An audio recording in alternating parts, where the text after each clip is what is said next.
Atos dos Apóstolos, capítulo 17, do verso 14 ao verso de número 34, que diz: Então, os irmãos promoveram sem detença a partida de Paulo para os lados do mar. Porém, Silas e Timóteo continuaram ali. Os responsáveis por Paulo levaram-no até Atenas e regressaram trazendo ordem a Silas e Timóteo para que o mais depressa possível fossem ter com ele. Enquanto Paulo os esperava em Atenas, o seu espírito se revoltava em face da idolatria dominante na cidade. Por isso, dissertava na sinagoga entre os judeus e gentios piedosos. Também na praça todos os dias entre os que se encontravam ali. E alguns dos filósofos epicureus e estoicos contendiam com ele, havendo quem perguntasse: que quer dizer esse tagarela? E outros: parece pregador de estranhos deuses, pois pregava a Jesus e a ressurreição. Então, tomando-o consigo, levaram ao Areópago, dizendo: poderemos saber que nova doutrina é essa que ensinas, posto que nos traze aos ouvidos coisas estranhas. Queremos saber o que vem a ser isso, pois todos os de Atenas e os estrangeiros residentes de outra coisa não cuidavam senão dizer ao ouvir as últimas novidades. Então Paulo, levantando-se no meio do Areópago, disse: senhores atenienses, em tudo vos vejo acentuadamente religiosos, porque passando e observando os objetos de vosso culto, encontrei também um altar no qual está escrito: ao Deus desconhecido. Pois esse que adorais sem conhecer é precisamente aquele que vos anuncio. O Deus que fez o mundo e que tudo que nele existe, sendo ele Senhor do céu e da terra, não habita em santuários feitos por mãos humanas, nem é servido por mãos humanas como se de alguma coisa precisasse, pois ele mesmo é a quem todos dá vida, respiração e tudo mais, e de um só fez toda a raça humana para habitar sobre toda a face da terra, havendo fixado tempos previamente estabelecidos e os limites da sua habitação, para buscarem a Deus e porventura tateando o possam achar. Bem que não está longe de cada um de nós, pois nele vivemos e nos movemos e existimos, como alguns dos vossos poetas têm dito, porque dele também somos geração. Sendo, pois, geração de Deus, não devemos pensar que a divindade é semelhante ao ouro, à prata ou à pedra, trabalhados pela arte ou pela imaginação do homem. Ora, não levou Deus em conta os tempos da ignorância. Agora, porém, notifica aos homens que todos, em toda parte, se arrependam. Porquanto estabeleceu um dia em que há de julgar o mundo com justiça por meio de um varão que destinou e acreditou diante de todos, ressuscitando dentre os mortos. Quando ouviram falar de ressurreição dos mortos, uns escarneceram e outros disseram: a respeito disso te ouviremos noutra ocasião. A essa altura, Paulo se retirou do meio deles. Houve, porém, alguns homens que se agregaram a ele e creram. Entre eles estava Dionísio, o Areopagita, uma mulher chamada Dâmaris, e com ele outros mais. Meus queridos irmãos, antes de eu fazer a exposição do texto que acabamos de ler, eu gostaria de dedicar alguns minutos falando um pouquinho a respeito da cidade de Atenas, bem como o que representava essa cidade no momento em que Paulo lá esteve. Atenas era uma cidade altamente idólatra. Aliás, o seu próprio nome é pejorativo. O seu nome, na verdade, é uma homenagem a Atena, deusa da sabedoria. Na ocasião da visita por Paulo a essa cidade, ela já não tinha mais a mesma glória de tempos passados. Porém, como cidade dominada pelo Império Romano, ela era ainda tida como referencial de cultura. Localizada em posição estratégica na cidade, estava e encontrava-se a Acrópole, com imponentes templos dedicados aos mais variados deuses do nada modesto panteão grego. Atenas distinguia-se primariamente também como centro de erudição, da literatura e das artes gregas. No decorrer da história, ela tornou-se, por exemplo, uma cidade universitária. Ela foi repleta de mestres, de oradores, de filósofos, sendo a cidade de filósofos famosos tais como Sócrates, Platão e Aristóteles. Era uma cidade muito religiosa, provocando, por exemplo, e nós lemos isso, o comentário do apóstolo Paulo de que os atenienses eram acentuadamente religiosos. Em Atenas era possível, por exemplo, encontrar ídolos nos templos, nas praças públicas e nas ruas. E além disso, as pessoas oravam regularmente diante de seus deuses antes de empenhar suas festas ou simpósios intelectuais. A fim de não ofender nenhum dos deuses, os atenienses até mesmo construíram altares a um deus desconhecido. Fato esse que Paulo retrata com propriedade no verso 23 do capítulo 17. Petrônio, que foi um escritor contemporâneo da corte de Nero, afirmou, veja bem, que era mais fácil encontrar um deus em Atenas do que um homem. Estima-se, por exemplo, que a população de Atenas durante os dias de Paulo era de aproximadamente 10 mil pessoas, mas havia cerca de 30 mil estátuas públicas associadas à idolatria. Na verdade, havia mais estátuas dos deuses em Atenas do que em toda a Grécia.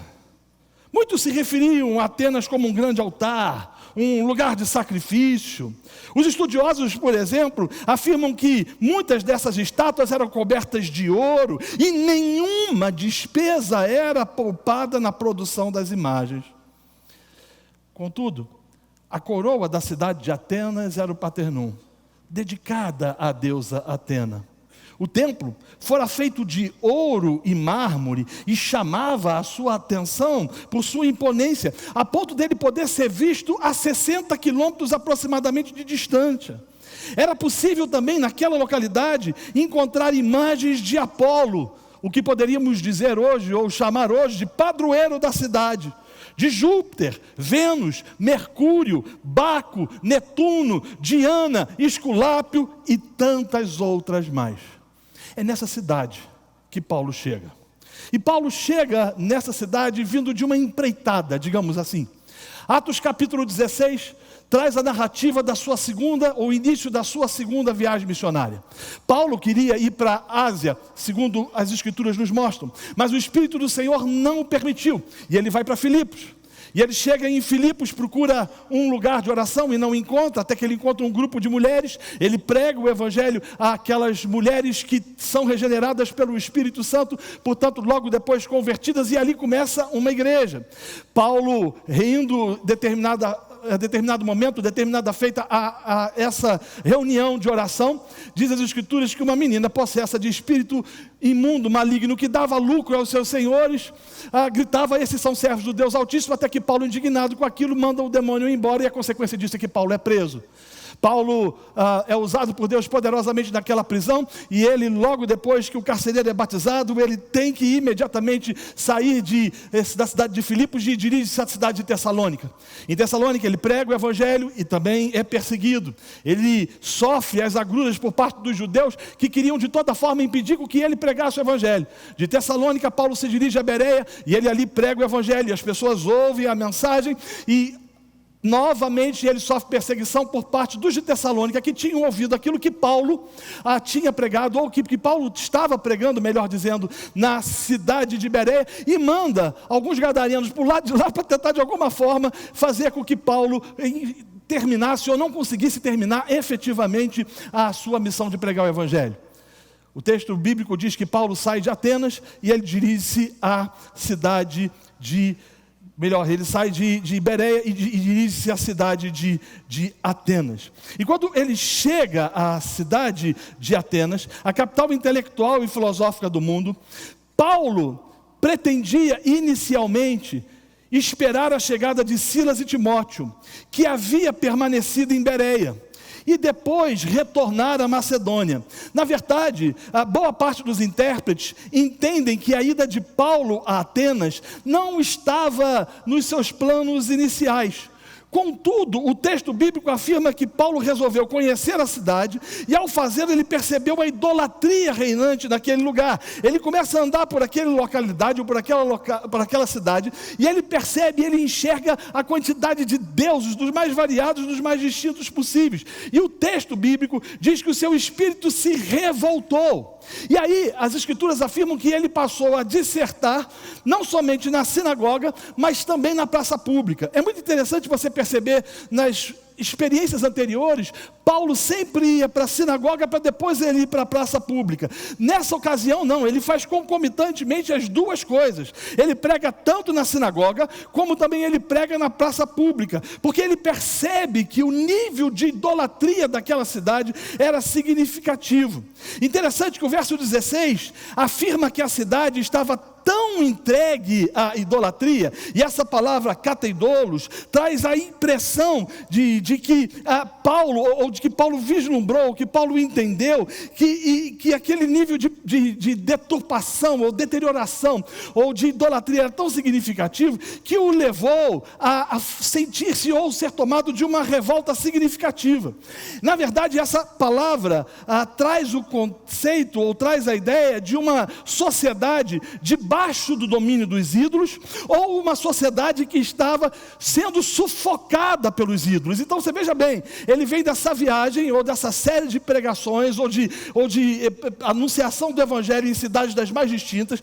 Ele chega em Atenas, e inicialmente a ideia era de que os seus companheiros regressassem, e Paulo pensava já nesse momento em voltar a Tessalônica, porque ele tinha sido bem sucedido, mas ele começa a andar pela cidade turistando, e ele olha para a cidade, ele fica embasbacado, perplexo, completamente inquieto com aquilo que ele estava vendo, e a sensação que ele tinha era de que a sociedade estava de fato sendo sufocada pelos ídolos, de que os atenienses estavam debaixo de uma escravidão. E o que o texto nos mostra, meus amados e queridos irmãos, é que Paulo prega tanto na sinagoga quanto na praça pública, o que nos traz efetivamente o entendimento e a compreensão de que Paulo discernia e compreendia a necessidade ímpar de proclamar o evangelho a não somente judeus ou prosélitos, mas também a gentios, levando-os a ter uma experiência profunda com Cristo, que perdoa pecados e que salva os homens das suas iniquidades. O texto também nos traz alguns pontos importantes. Primeiro, você vai ver que em Paulo há um senso de urgência. Na verdade, Paulo resolve esperar Silas e Timóteo, mas ele, quando anda pela rua e ele vê a quantidade de ídolos e a idolatria reinante naquele lugar, ele não consegue se calar. Há em Paulo um desejo, um ímpeto de pregar o evangelho, e ele sai pelas ruas dissertando a respeito das boas novas. Ele não espera Silas e Timóteo chegar. Na verdade, Paulo estava olhando para os costumes atenienses com o entendimento que seus comportamentos e crenças estavam bem aquém de uma percepção cultural. Ele olha para aquele povo sendo escravizado por demônios, ele olha para aquele povo absorto em todo tipo de malignidade, de pecado, e ele não entende aquilo, ou não vê aquilo como uma perspectiva, ou como uma variante cultural, mas ele olha para aquele pessoal, para aquelas pessoas, como indivíduos absolutamente carentes do evangelho, e por isso ele se revolta pela idolatria. Obviamente, Paulo não podia imaginar e não podia concordar com absolutamente nada que se colocasse no lugar de Deus, mas ele é tomado por um sentimento de revolta que o leva, acima de tudo, a andar pela cidade e de canto em canto pregar a respeito do evangelho. Ele diagnosticou as mazelas espirituais de Atenas. Ele conversou com o povo na praça. Ele discutiu com os filósofos e epicureus e estoicos. E a sua presença em Atenas tornou-se notório. O povo, na verdade, não falava de outra coisa senão das últimas novidades que Paulo pregava. Alguns diziam: que quer dizer esse tagarela? E outros falavam: parece pregador de deuses estranhos, porque ele prega Jesus e a ressurreição. Aliás, permita-me falar um pouco sobre os epicureus e os estoicos. Os epicureus eram seguidores de um filósofo grego chamado Epicuro, que viveu entre 342 e 270 a.C. E de acordo com Epicuro, o objetivo principal da vida é atingir o máximo de prazer e a quantidade mínima de dor. Assim, os epicureus não acreditavam na vida após a morte, nem mesmo no julgamento final. Para eles, os deuses não existiam, ou não exerciam influência alguma nos seus negócios. Eles ensinavam que o prazer é o principal objetivo na vida. Na verdade, o lema dos epicureus era: comamos e bebamos, porque amanhã a gente vai morrer. Já os estoicos eram discípulos de um pensador Zenão, e eles eram panteístas e fatalistas, e acreditavam que forças impessoais controlavam todas as circunstâncias da vida. Os estoicos sustentavam que o que acontece, acontece necessariamente. Eles se orgulhavam de sua capacidade de aceitar o que viesse. Ou seja, os estoicos ensinavam que a vida é cheia de momentos bons e ruins, e que ninguém é capaz de evitar o mal. E o que então fazer diante disso tudo, se não sorrir e suportar? Essa perspectiva podia até aparentemente produzir certas qualidades nobres. Resultava, portanto, ou contudo, em orgulho e em autossuficiência. Portanto, na filosofia estoica, não havia esperança, não havia para onde correr. Eles chegavam a acreditar que o suicídio era melhor do que uma vida vivida com menos dignidade. É esse background que Paulo vê. Os epicureus diziam: aproveitem a vida. E os estoicos diziam: suporte a vida. Todavia, Paulo, conhecedor da vontade de Deus e entendendo as Escrituras, nos mostra ou nos ensina que viver a vida na presença de Deus, mediante o poder de Deus, deve ser efetivamente para a glória de Deus. E Paulo vai correndo a respeito do Evangelho, confrontando os homens em suas incongruências, em suas idiosincrasias, e os caras chegam e falam: esse cara é um tagarela. Essa palavra no original é muito interessante. A palavra no original, espermologos, significa literalmente apanhador de grãos. Essa expressão era usada em relação a várias espécies de pássaro que se alimentavam de grãos. Era também usada para descrever mestres que, não tendo ideias próprias, acabavam plagiando outros, apanhando opiniões de vários autores e formando uma verdadeira colcha de retalhos. Portanto, quando eles começaram a chamar Paulo de tagarela, eles estavam dizendo, em outras palavras, o seguinte: esse cara é um caipira, esse cara é um bocó, esse cara é um idiota.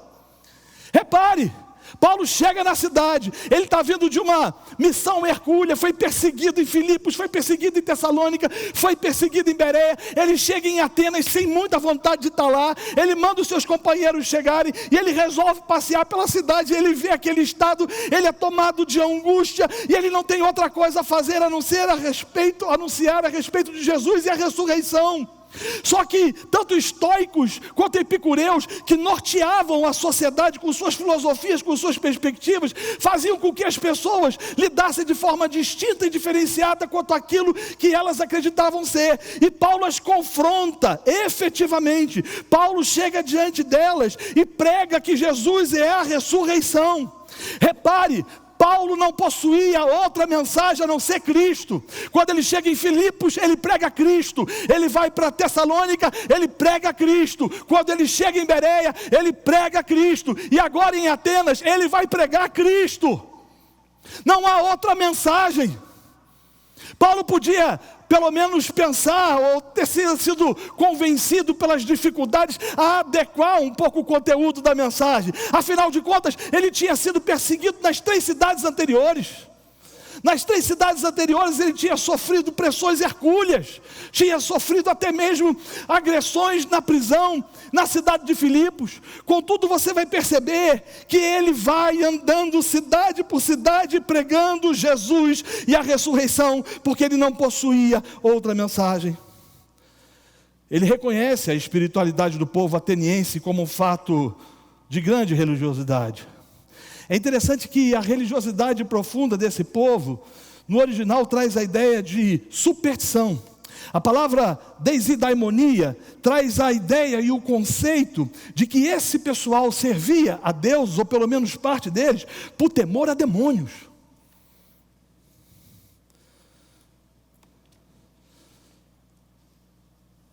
Paulo não se cala.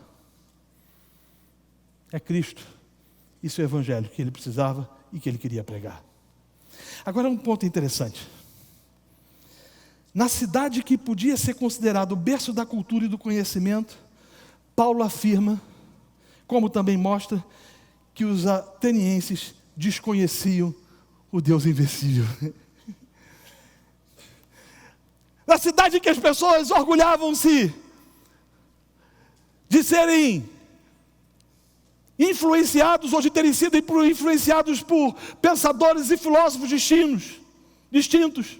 Na cidade onde concorriam pessoas para ouvir no ágora as discussões filosóficas por parte daqueles que ali estavam, Paulo chega com autoridade, sem medo, sem ser politicamente correto, e diz o seguinte: o problema de vocês é que vocês acham que conhecem, mas vocês não conhecem.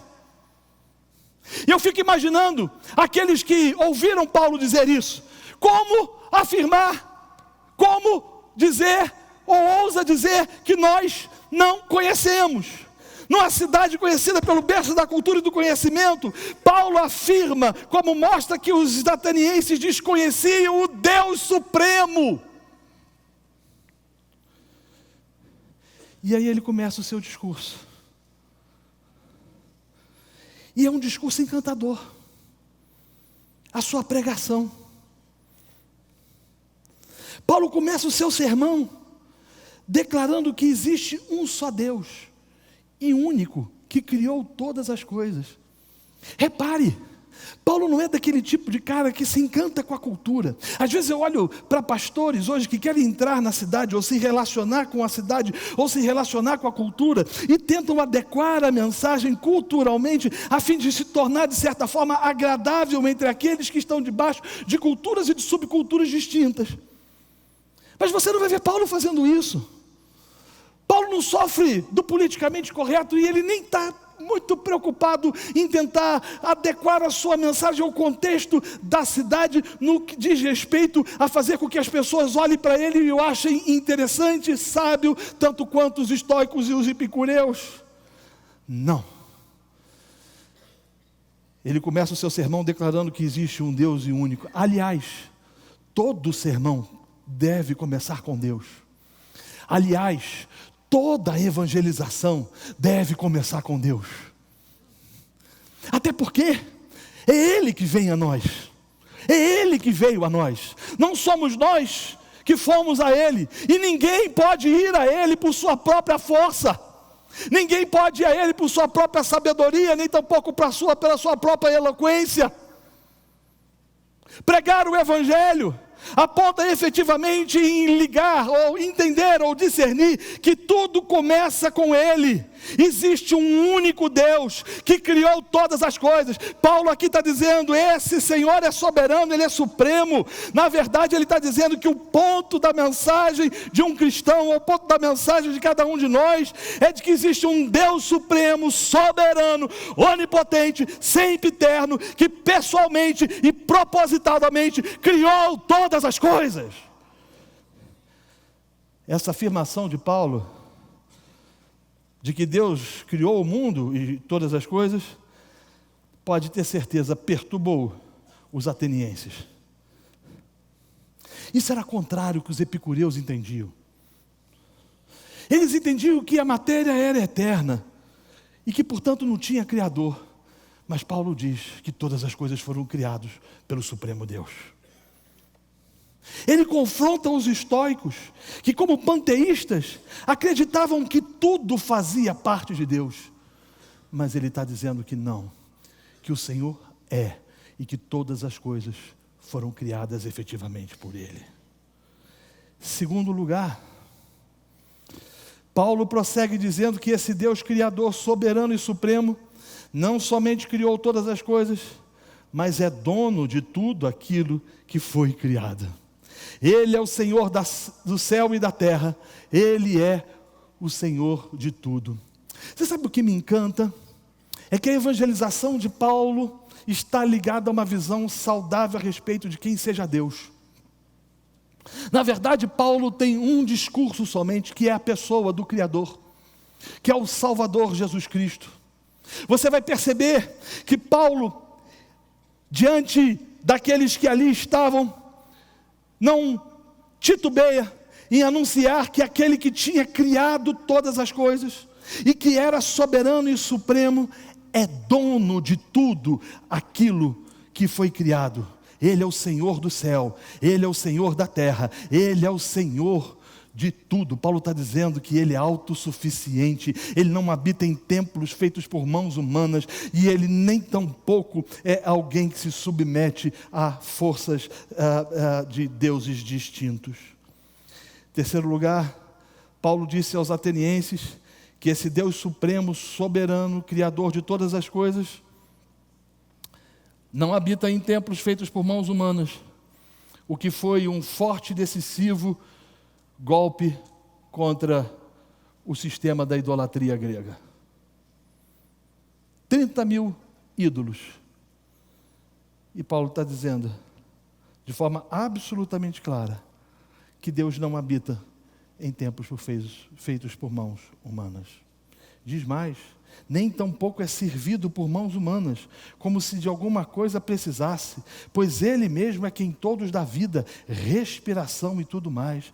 Paulo está dizendo aos atenienses que o Deus Supremo é o sustentador de todas as coisas. Deus não apenas criou, mas cuida da criação. Ele não criou todas as coisas e as deixou à mercê da sorte. Ele está dizendo o seguinte: olha, atenienses, vocês são escravos de ídolos, vocês estão sendo sufocados por demônios, vocês estão absolutamente perdidos em suas vãs filosofias. Mas eu preciso dizer para vocês que o Deus a qual eu sirvo e creio, Ele criou todas as coisas, mas não somente criou, Ele as sustenta. Ele tem o controle sobre tudo e sobre todos. Ele é o governante do universo. Ele é o Todo-Poderoso. Ele não precisa de absolutamente nada. Pelo fato de que os ouvintes de Paulo tinham o hábito de oferecer ou de apresentar oferendas de carne e ofertas de bebida nos templos, sobre a crença supersticiosa de que eram devorados pelos deuses. Em quinto lugar, Paulo está afirmando que Deus não é apenas o governante soberano do universo, mas também o controlador de assuntos e destinos dos homens e das nações. O Deus da criação também é o Deus dos rumos dos homens. Paulo declara que Ele fez de um Adão toda a humanidade para viver em toda a face da terra, e essa afirmação foi um golpe para o orgulho nacional dos gregos, que se referiam desdenhosamente aos não gregos como bárbaros. Sexto lugar, Paulo demonstrou também, mais uma vez, não ser politicamente correto, pregando sobre o juízo de Deus. Esse Deus criador, soberano, supremo, todo-poderoso, há de julgar os homens em seus delitos e pecados. E todos se apresentarão diante dele e prestarão contas de seus atos, atitudes, ações e feitos. Nós podemos chegar a algumas conclusões nesse texto. A primeira delas é que, assim como Paulo, nosso papel é anunciar o Evangelho. É anunciar o Evangelho na cidade. E quando a gente faz isso, é preciso que a gente entenda que a mensagem pregada vai atingir pelo menos 2 tipos de pessoas. A primeira são os zombadores, O verso 32 diz que, quando eles ouviram falar da ressurreição dos mortos, uns escarneceram e outros zombaram. A segunda é que alguns creram. O que me faz lembrar do Dr. Martin Lloyd Jones, que dizia que quando o evangelho é pregado, duas coisas acontecem. A primeira é que os eleitos respondem, e a gente vai ver isso no texto. A mensagem é anunciada e proclamada. E a segunda é que os réprobos têm os seus corações endurecidos. O que o texto está nos mostrando é que diante da idolatria, o que Paulo tensionava fazer era anunciar Jesus Cristo mediante a exposição de um Deus supremo, de um Deus soberano, Criador dos céus e da terra, que rege todas as coisas, que tem domínio sobre tudo e sobre todos, e que faz com que a sua vontade prevaleça sobre os homens, e que há de julgar os homens em seus delitos e em seus pecados. Vamos à aplicação do texto e caminhar para o final do sermão. Quero fazer algumas perguntas. Primeiro, será que, como Paulo, nós temos tido senso de urgência quanto à nossa missão? Cheguei à Espanha, na verdade, eu fui pregar numa conferência em Madrid, e de Madrid eu iria pregar numa outra cidade chamada Ocanha, que fica a cerca de 100 quilômetros aproximadamente da capital espanhola. Eu lembro que quando eu cheguei naquela cidade, uma irmã me procurou e disse o seguinte: pastor, tem uma senhora numa cidade vizinha, que ela, quando soube que o senhor viria aqui, que ela perguntou se ela poderia ter um tempo com o senhor, porque ela gostaria de fazer algumas perguntas, ela tem algumas dúvidas. O senhor poderia recebê-la? E eu disse, sim, claro, sem nenhum problema. E no dia marcado ela chegou, era uma jovem senhora dos seus 50 e poucos anos de idade, mais ou menos.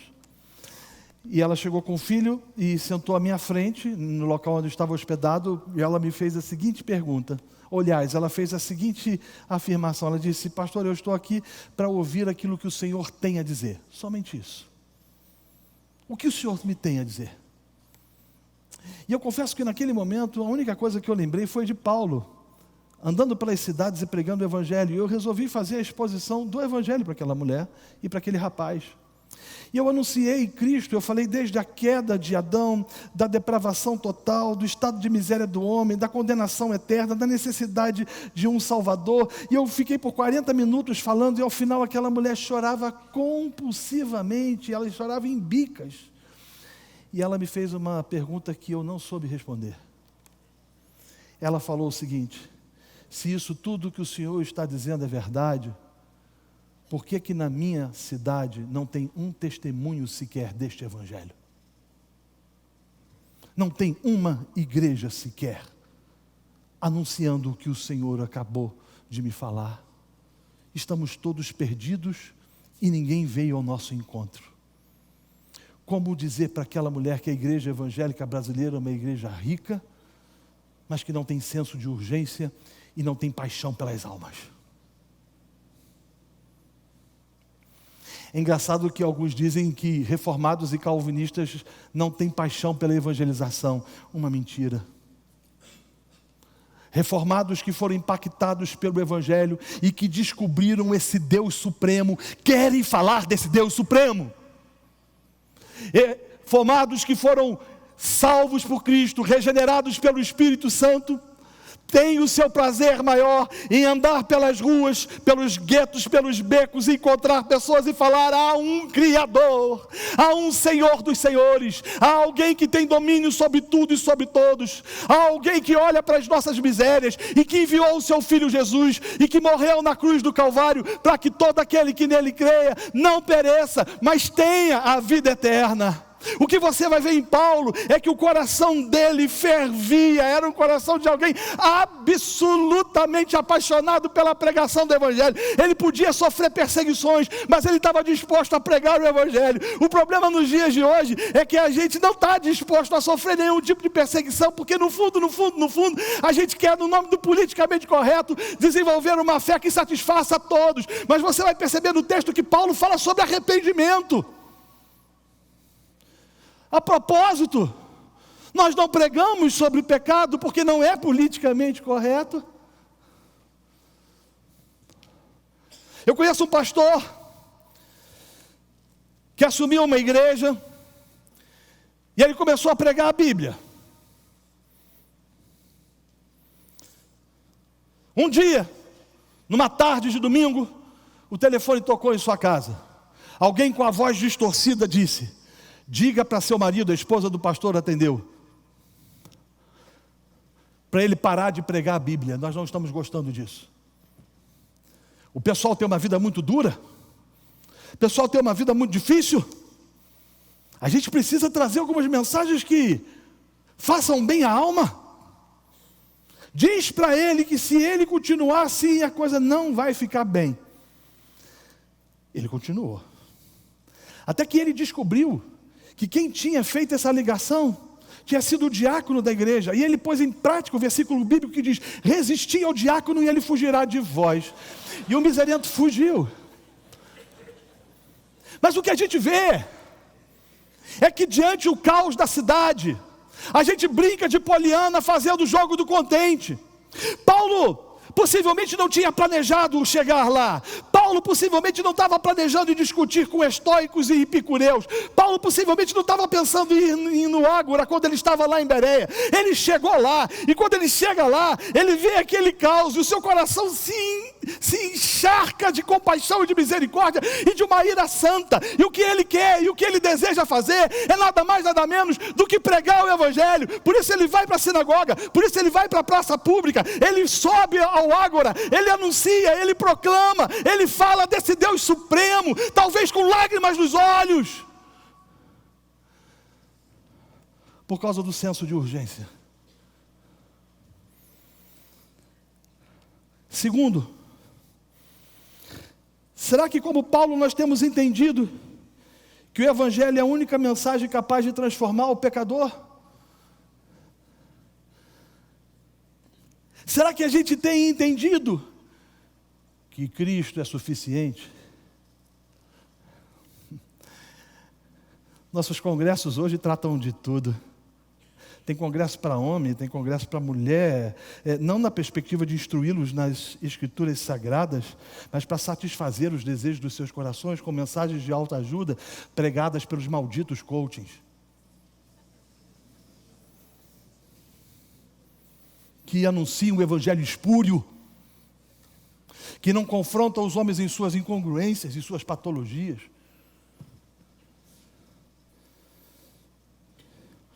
Não. Só Cristo.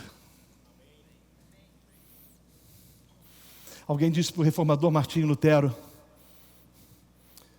quando ele no auge da reforma protestante foi confrontado por alguém dizendo o seguinte: mas se a gente tirar as indulgências, o que vai sobrar? E Lutero respondeu dizendo: Cristo. Cristo. Cristo.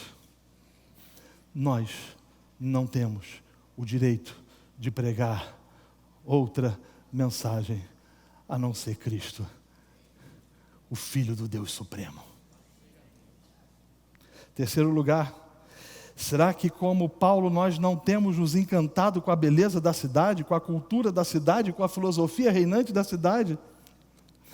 Isso é fino demais.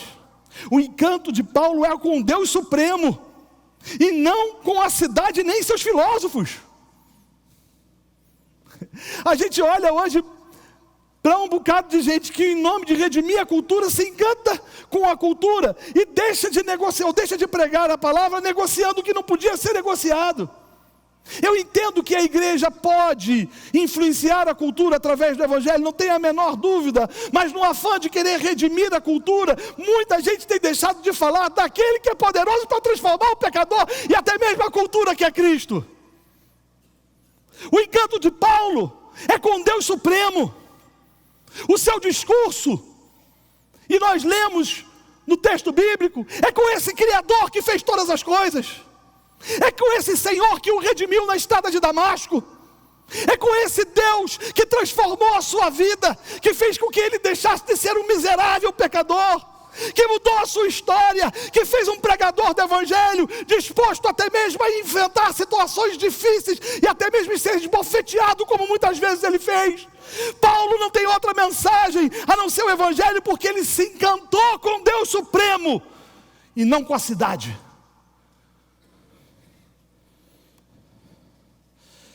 Pastores, vocês não foram chamados para evangelizar mediante o seu encanto com a cultura e com a cidade.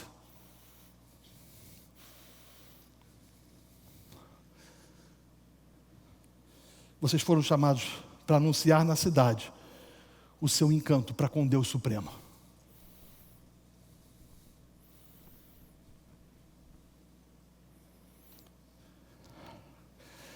O problema é que existem pastores que se encantam mais com a cidade e com a cultura do que com Deus.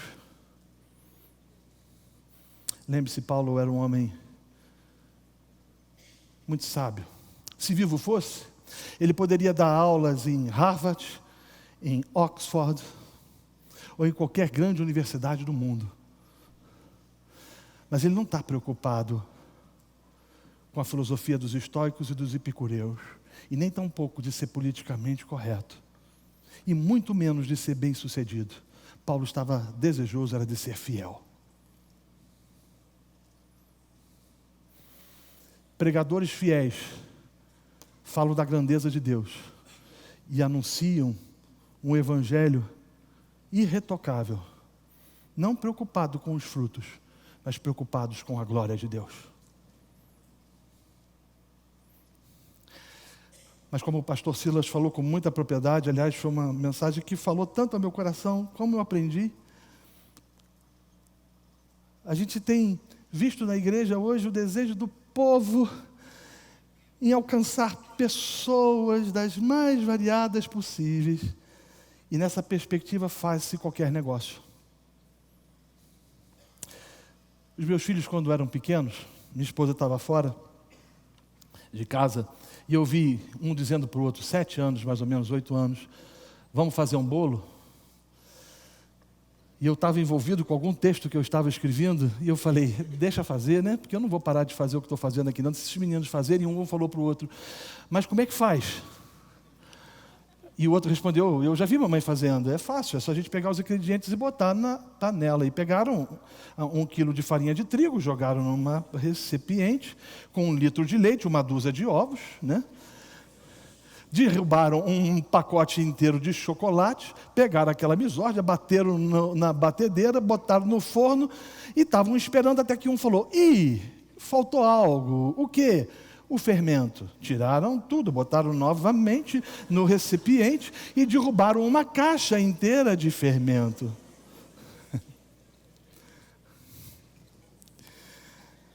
Ligaram o fogo bem alto, que é para ficar pronto rapidamente. E ficaram em frente, olhando, e de repente o bolo começou a crescer, e um falou, deu certo! E o bolo começou a ficar moreninho. E aí tiraram aquela pouca vergonha de dentro do forno, e quando eles tiraram, o bolo murchou. Mas murchou aquela murchada assim, sabe? Aquela coisa rola, pior que o Vasco quando está indo para a 2ª divisão. Aquela coisa infeliz.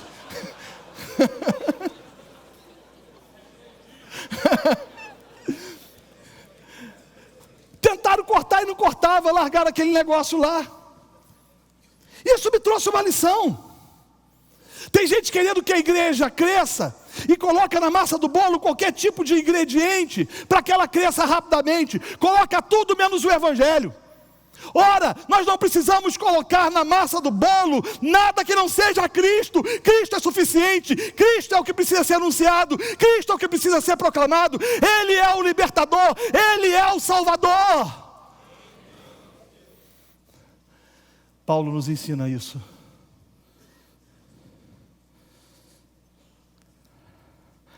Quarto lugar, será que como Paulo nós temos entendido que a proclamação do Evangelho está relacionado efetivamente com a compreensão de um Deus soberano, eterno, maravilhoso e supremo? Checkmate. Evangelização não é fruto de técnicas, de métodos. Às vezes eu vejo os pastores, não, apareceu um novo método, uma nova fórmula, para que a gente possa, de alguma maneira, ensinar as pessoas a pregarem e anunciarem e proclamarem Cristo. Não. Evangelização é fruto de alguém que foi regenerado e salvo por Cristo, e que é grato por Cristo, apaixonado por Cristo, que reconhece esse Deus supremo, Criador de todas as coisas, Deus excelso, Deus sempiterno, Deus maravilhoso, a qual é digno de ser proclamado a todos quanto pudermos. As estatísticas dizem que 90% das igrejas no mundo não tem mais do que 100 membros. Mas a gente está querendo colocar na massa do bolo qualquer coisa, porque a nossa fome por mega church é maior do que o nosso desejo de viver para a glória do Senhor.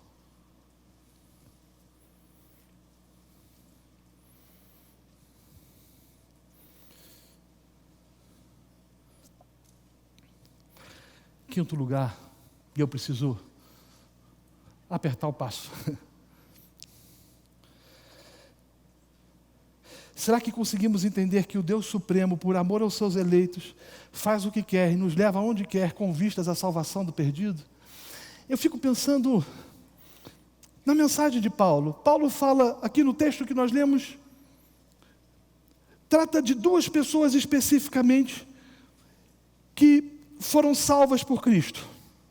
Dionísio, o Areopagita, e uma mulher chamada Dâmaris, e com eles alguns outros mais, nós não sabemos quantos. Mas a soberania de Deus, ela me encanta. E ela me traz algumas lições muito interessantes que precisam ser percebidas, e Paulo nos ensina isso. Paulo possivelmente não queria ter ido, ele não estava nos seus planos ir para Atenas. Mas quando ele chega em Atenas, ainda que Atenas não estivesse nos seus planos, ele não se exime da responsabilidade de pregar o Evangelho por um fator muito interessante. Paulo não desperdiçava a sua geografia. Deixe-me tentar explicar isso para vocês de uma forma melhor. A visão paulina era de que nada acontece sem que seja debaixo dos decretos de Deus. Deus nos leva para onde quer. Ele nos faz encontrar com quem Ele deseja com que nós encontremos. Deus nos leva a cidades, Deus nos leva a bairros, Deus nos faz encontrar pessoas de forma soberana, porque Ele rege e controla todas as coisas. Esse Deus soberano era o Deus a qual Paulo servia. E quando ele chega ali, ainda que não fosse a vontade dele, especificamente, de estar em Atenas, ele compreende que ele precisava cumprir o seu papel de pregar o Evangelho. E ele é usado por Deus para isso. E é interessante que você vai ver que Paulo tem essa experiência também lá em Filipos. Ele é levado para Filipos, e ali ele prega, e uma mulher vendedora de púrpura da cidade de Tiatira, chamada Lídia, é salva. Aí ele acaba sendo preso. E diz a Bíblia que por volta da meia-noite, Paulo não reclama, Paulo não murmura. Paulo não é tomado pelo mimimi comum do nosso tempo. Já se deu conta que tem um bocado de crente mimimi, crente reclamão, crente que vive dizendo que está em tribulação, porque está passando por algumas dificuldades pequenas, homens frouxos. Não. O que as Escrituras nos mostram é que por volta da meia-noite, Paulo e Silas cantavam. E a consequência de que um homem é salvo, juntamente com sua família. A mesma coisa acontece em Atenas. Duas pessoas proeminentes da cidade, com mais alguns outros, são salvos. Porque Deus, como disse o pastor Tiago com muita propriedade, é o pastor que vai ao encontro das suas ovelhas.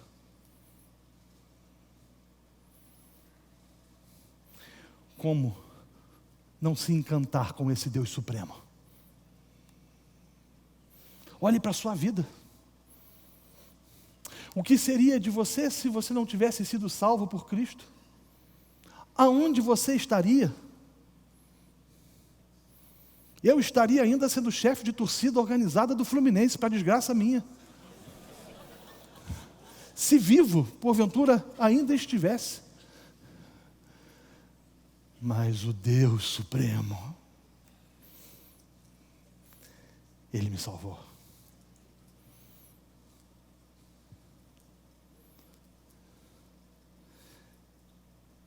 Minha avó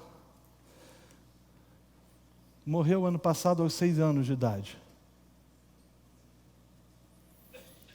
Ela foi salva por Cristo na primeira metade do século XX e passou a frequentar a primeira igreja presbiteriana de Barra do Piraí.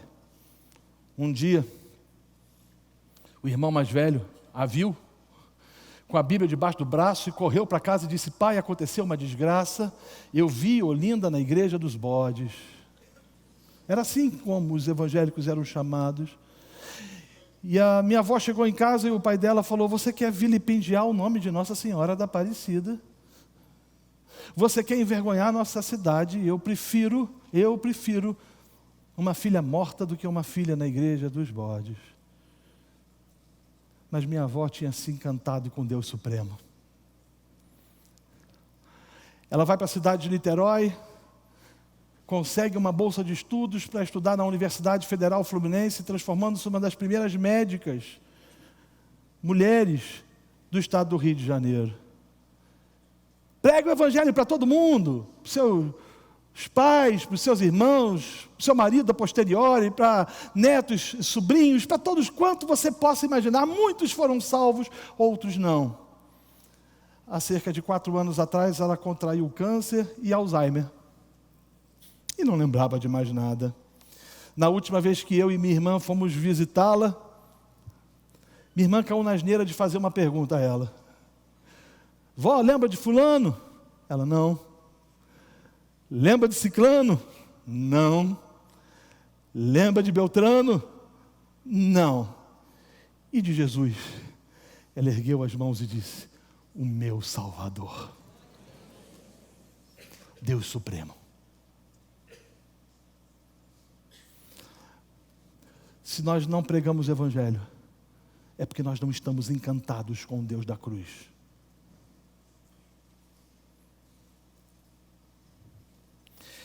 Eu termino esse sermão mencionando um texto de Colossenses, que é o texto que eu tenho mais lido nas últimas 3 semanas. E eu boto no meu celular para ouvi-lo, porque ele é de uma beleza, que fala: Ele é a imagem do Deus invisível, o primogênito de toda a criação, pois nele foram criadas todas as coisas nos céus e sobre a terra, as visíveis e as invisíveis, sejam tronos, sejam soberanias, quer principados, quer potestades, tudo foi criado por meio dele e para ele. Ele é antes de todas as coisas, nele tudo subsiste, ele é a cabeça do corpo da igreja, ele é o princípio, o primogênito de entre os mortos, para em todas as coisas ter a primazia, porque aprouve a Deus que nele residisse toda a plenitude, e que havendo feito a paz pelo sangue da sua cruz, por meio dele reconciliasse consigo mesmo todas as coisas, quer sobre os céus, quer sobre a terra. Esse é o Deus Supremo. Vamos ficar de pé. Vamos orar? Você pode colocar-se de pé?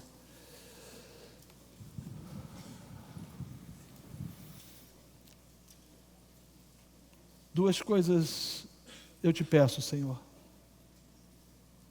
Faça com que a tua igreja se encante com o Evangelho e se encante com Deus Supremo.